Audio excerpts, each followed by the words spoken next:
Bonjour, bonjour, bienvenue sur le podcast d'Étoiles. Aujourd'hui, je vais vous parler de la nouvelle lune du 8 mai 2024 qui a lieu à 18 degrés du signe du Taureau à 5h22 du matin, heure de Paris. Tout d'abord, je vous prie de bien vouloir m'excuser pour ma voix un petit peu cassée et mes propos qui, j'espère, seront clairs malgré la fièvre qui ne baisse pas. Alors, oui, je voulais vous dire, après ce mois d'avril intense, le début du mois de mai nous propose une toute autre énergie. Cette nouvelle lune, elle est conjointe à Jupiter et Uranus. On est à un moment très fort de redémarrage. J'ai déjà écrit sur cette conjonction Jupiter-Uranus. Je vous mets le lien sous cette vidéo si vous voulez en savoir plus, savoir où elle se passe dans votre thème, enfin tout ça quoi. Mais nous pouvons dire que cette conjonction, elle vient, entre autres choses, briser les vieux schémas obsolètes, autrement dit tout ce qui est routinier. Avec la présence de la nouvelle lune, des expériences nouvelles vont se manifester pour chacun de nous. C'est vraiment le moment pour s'interroger sur ce que nous construisons dans notre vie maintenant, nos actions qui matérialisent les changements que nous ressentons en nous. Donc le secteur dans lequel ça se trouve est sans aucun doute un secteur de grande croissance pour nous. Pour nous aider, nous avons la présence de Mars qui vient d'entrer en Bélier. Il est le maître de ce signe, il est par conséquent très puissant. Sa présence dans les premiers degrés du premier signe du zodiaque me fait vraiment penser à l'émergence d'une source. Et c'est comme une invitation, en tout cas on peut se servir de cette belle et puissante énergie de courage, et pourquoi pas de bravoure d'ailleurs, pour aller en quête de nouveaux projets, de nouvelles initiatives. On a aussi Neptune qui, lui, à l'inverse, se trouve sur le dernier degré du dernier signe du zodiaque. Entre nous, le 29 degré d'un signe, on l'appelle le signe anaritique pour ceux qui aiment avoir le vocabulaire précis. Et donc Neptune va y rester jusqu'à fin août à peu près avant de rétrograder. Neptune, c'est le dieu des mers et des océans. Dans le signe des poissons, il évoque les inondations physiques, évidemment. On a vu ce qui s'est passé à Dubaï, enfin voilà. Mais ça peut aussi être, pour certains d'entre nous, l'impression d'être submergé par trop de quelque chose. Trop de fatigue, trop d'émotions, enfin trop. Donc, c'est le moment de se poser. C'est aussi, il nous dit aussi par sa présence à la toute fin de la roue zodiacale, il nous montre que on est à la fin et au début de nouvelles aspirations, d'un nouvel idéal. Donc c'est le moment pour visualiser très clairement nos idéaux afin qu'on puisse façonner nos vies en fonction d'eux. Un autre aspect important, me semble-t-il, pour cette nouvelle lune, c'est le semi-carré Saturne-Pluton. C'est le seul aspect dynamique du thème. Donc je vous invite à lire ou regarder ma vidéo sur cet aspect qui nous propose vraiment de faire une première action en lien avec ce qui a émergé en nous lors du confinement. Je vous mets le lien sous la vidéo là. Donc on voit bien que tout nous pousse à agir d'une nouvelle manière pour prendre une direction bien plus en adéquation avec nous-mêmes. Cependant, le signe du Taureau, c'est quand même un signe qui n'aime pas le changement. Il aime la stabilité, il aime la sécurité, la simplicité aussi.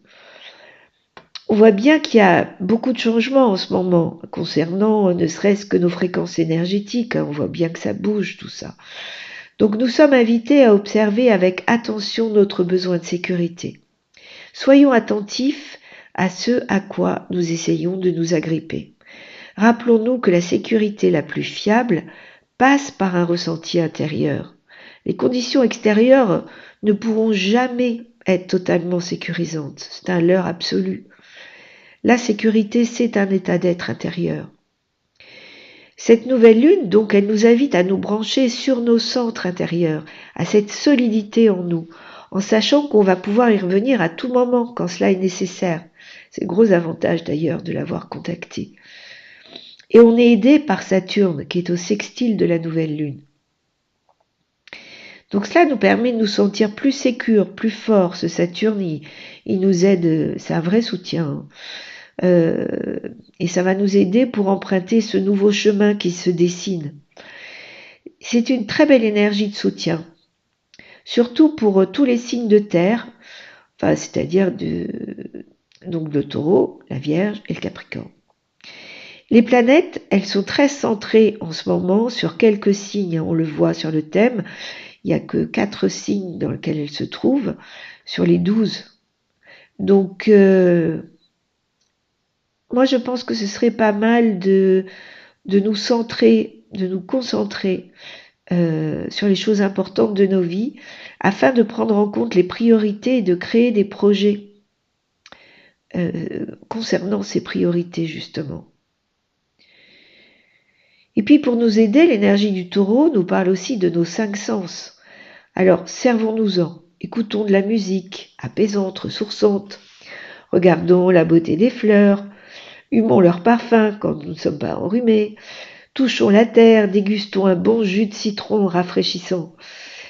En fait, trouvons le sens qui nous mène sur une voie directe vers l'apaisement et nourrissons-le.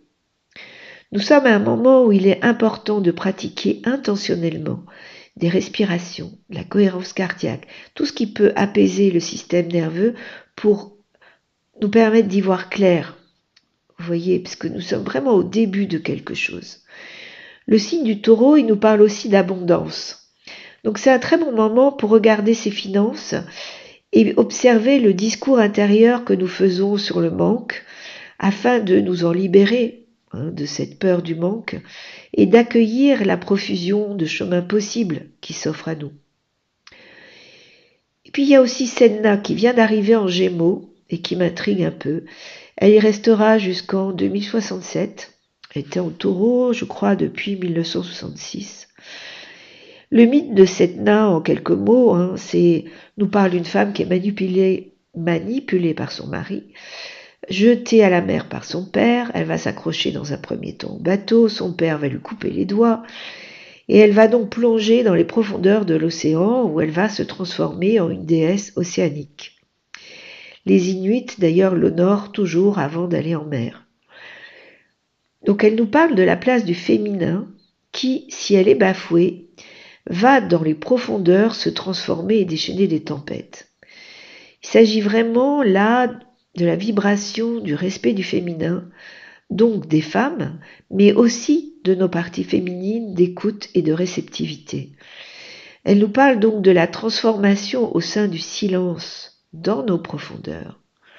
Ce changement de signe, à mon avis, peut évoquer l'importance d'écouter le vent et de s'adapter aux transformations en cours, vous voyez, d'être à l'écoute de ce qui est à l'œuvre. Le Taureau nous rappelle que le présent, c'est vraiment le moment le plus important. Donc cessons de nous agiter sur le futur, de ruminer le passé, ne nous laissons pas submerger par la fatigue ou par des émotions, vraiment vivons pleinement l'instant présent.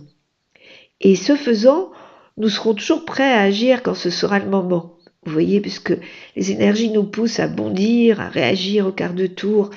Mais si nous sommes, en étant plutôt dans le présent, on ne sera pas dans la précipitation et on pourra effectuer les changements nécessaires, on pourra bondir au bon moment.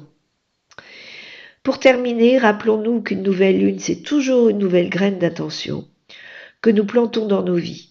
Donc, avant de la planter, connectons-nous à notre cœur et à ce lieu d'apaisement intérieur pour que la fleur de nos idéaux nous ressemble vraiment. Et puis, bien sûr, n'oublions pas d'envoyer de belles intentions à la Terre qui a toujours besoin de nos belles vibrations et puis des vibrations de paix, bien entendu. Voilà, je vous dis à tout bientôt. Je fais court, ma voix est pas en grande forme et je vous dis à très vite.